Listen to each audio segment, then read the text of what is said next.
കോഴിക്കോട് ബ്രഹ്മസ്ഥാന വാർഷിക മഹോത്സവത്തിന് ഭക്തിനിർഭരമായ തുടക്കം.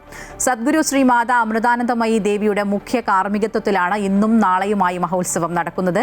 ഇന്നലെ കോഴിക്കോട്ടെത്തിയ അമ്മയെ വെള്ളിമാടുകുന്ന് ബ്രഹ്മസ്ഥാനത്തേക്ക് പൂർണ്ണകുംഭം നൽകിയാണ് സ്വീകരിച്ചത്. 2 ദിവസങ്ങളിലും അമ്മയുടെ ഭക്തിഗാനസുധ, പ്രഭാഷണം, ധ്യാനം എന്നിവയുണ്ടാവും. ഉച്ചയ്ക്കും രാത്രിയിലും അമ്മയുടെ ദർശനവും ഉണ്ടാകും. അമ്മയെ കാണാനും ബ്രഹ്മസ്ഥാന വാർഷിക മഹോത്സവത്തിൽ പങ്കെടുക്കാനുമായി എത്തുന്ന ഭക്തജനങ്ങൾക്ക് വിപുലമായ സൗകര്യങ്ങളാണ് സംഘാടക സമിതി ഒരുക്കിയിട്ടുള്ളത്.